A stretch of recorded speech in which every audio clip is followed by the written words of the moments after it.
Here's how a phase diagram works. We got pressure on the Y, we get temperature on the X. And all phase diagrams go in this order clockwise. They start with solid over here, liquid over here, and gas over here. So they all go solid, liquid, gas, clockwise fashion like that. And what we have is we have really these three parts: solid kind of area, the liquid area, and the gaseous area. And we have lines separating them. Now, these are called curves. The name of the boundary between the solid and liquid areas is called the fusion curve.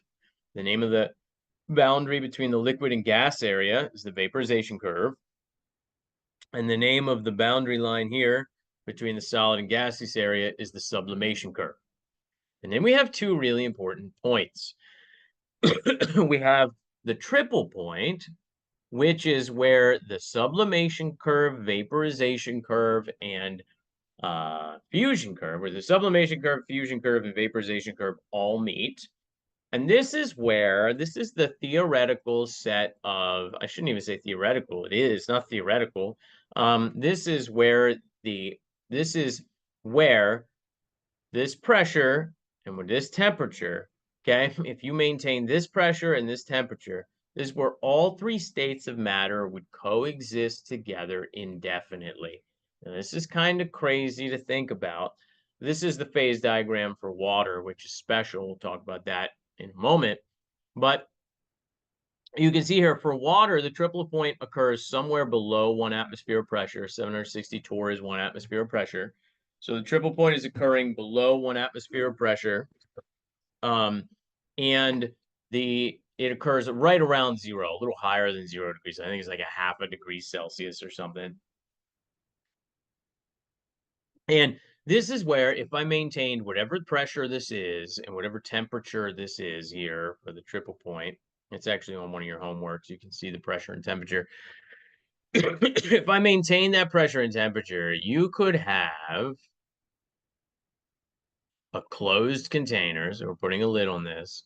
You can have a container that's got liquid water with some ice floating in it and some steam up in here, some water vapor.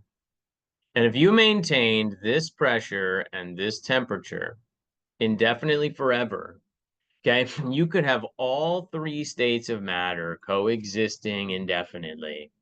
So the ice would never melt, the water would never freeze, the gas would never condense, the water would never vaporize, the ice would never sublime, the steam would never depose.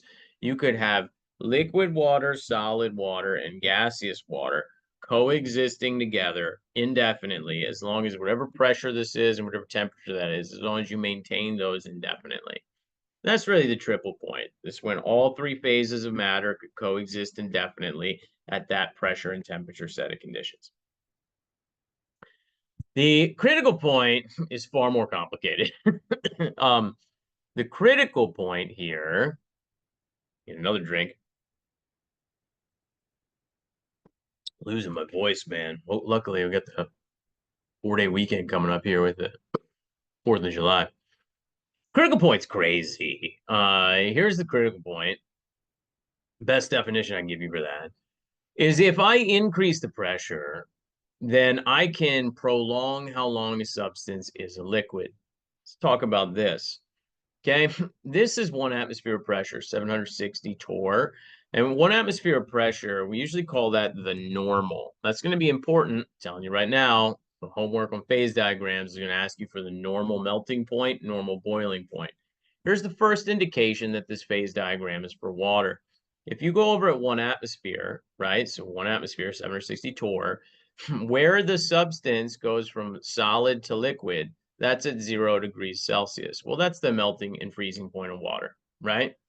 And if you continue over at the normal, where the substance goes from being a liquid to a gas is at 100 degrees Celsius, well, that's the boiling point of water, right? What happens though if I increase the pressure?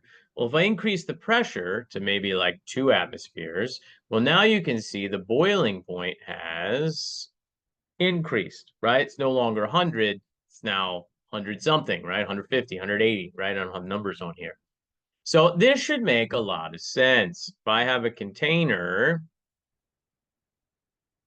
if I increase the pressure above it, right? So now maybe, maybe I have a piston in here and I'm increasing the pressure above it. It's going to be harder for the particles to escape into the gas phase. When a substance goes from liquid to gas, the particles on the surface have to overcome whatever the pressure is above it. Okay. And if I increase the pressure, they're going to have to fight harder to get out, which means they need to get to a higher temperature. They need to have more energy to escape. So if I increase the pressure, I can increase the boiling point. But there is a limit, ladies and gentlemen. You cannot do this forever and ever and ever. Eventually, you're going to hit the critical point. The critical point, best definition I can give you, the critical point is the temperature at which there is some amount of pressure that can keep that substance a liquid. The critical point is the temperature, okay, at which there still exists some crazy high amount of pressure that can keep that substance in the liquid phase.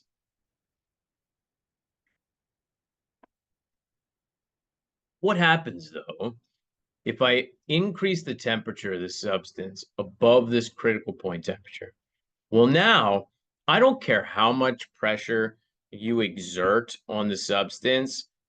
This thing is not going to be what we would call a liquid anymore. It's going to become what's called a supercritical fluid. Supercritical fluid. Okay. And a supercritical fluid is this crazy state that's at really high pressures and really high temperatures. You have never interacted with a supercritical fluid. And this, when you push matter to these limits of high pressures and high temperatures, it's got some unique properties. So that's the supercritical fluid portion here. That's why the vaporization curve seems to terminate here, and where it terminates is the critical point. Speaking of interesting things with phase diagrams, water has a pretty special phase diagram. If you look at the phase diagram for water, water is one of the only substances that has a negative slope to its fusion curve. Yeah. Most substances, like carbon dioxide over here, they have a positive slope to their fusion curve. But water has a negative slope to its fusion curve. This has to do with the fact that water is unique. It expands when it freezes. Most substances don't do that. Most substances become more dense as a solid, but water becomes less dense as a solid, which is pretty awesome because, lakes freeze from the top down instead of the bottom up, killing everything, right? So that's pretty cool. Now, what's an application of that? I'm glad you asked. The only application I've ever heard of for the fact that water has a negative slope to its fusion curve is this, and I've always wanted to do it since my buddy Greg, about 7 years ago, called me up. So my buddy Greg, I was telling you about him the other day. He's a group lead now at Eurofins, but he graduated with his PhD in biochemistry, molecular biology from Pittsburgh, and could not find a job. It's just crazy. Y'all are thinking about grad school, talk to me, okay, before you would think about going to grad school in science. But anyway, he couldn't find a job, so he was selling guns at Enk's Gun Barn in Myerstown for like a year. And I said, Greg, man, I said, you got to use your degree, buddy. You cannot be doing this.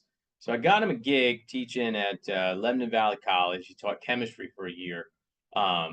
At Lebanon Valley College, I gave him all my stuff. He did an awesome job. And then he got the job at Eurofins. He's doing fine now. But anyway, Lancaster Labs, whatever. They gave these quizzes every week. And he called me up one night in panic. He said, Nate, he said, there's a question on this online quiz. He said, I don't know the answer to it. I got to go in tomorrow. They're going to eat me alive, the students, And he told me, and I did not know the answer because it was the craziest thing I'd ever heard. And I said, Greg, oh, buddy, I don't know. And I went to bed, and it was one of the only times in my life where I woke up at like 2 a.m. and the answer came to me. I was picturing the phase diagram of water, and I called him up. He was awake, and I told him because he wasn't asleep.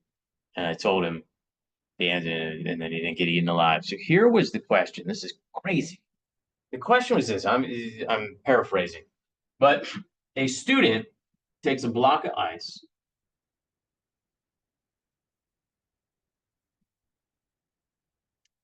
suspends a piano wire, thin piece of metal, above the block of ice and hangs weights from the end. Then the student puts this in the freezer. They close the door. They come back the next day, and the piano wire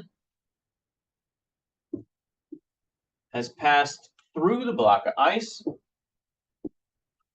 and yet the block of ice is still intact, not cut in half. How does that happen? When Greg told me, I at first I said, I don't know. Okay, but the answer is the fact that water has a negative slope to its fusion curve.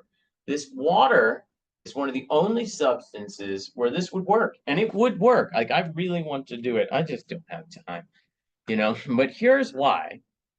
If you look at the phase diagram for water, what happens here? We're here, you know, at like maybe your freezer's at -2 degrees Celsius and 1 atmosphere of pressure, right?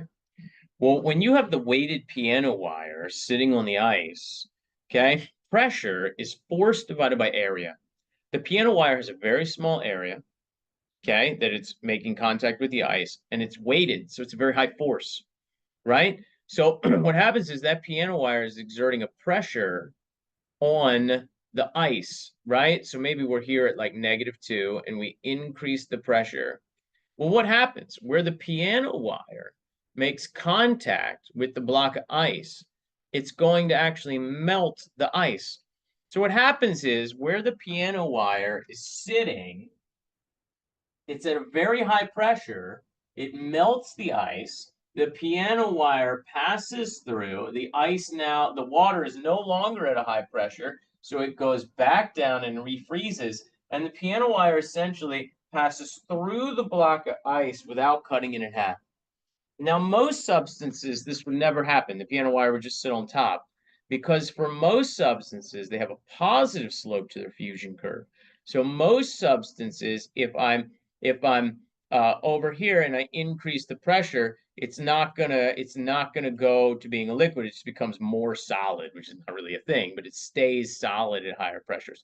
So water is very special. It's the only way that that's possible. So crazy. I know it's crazy. It's absolutely crazy, right? It's crazy.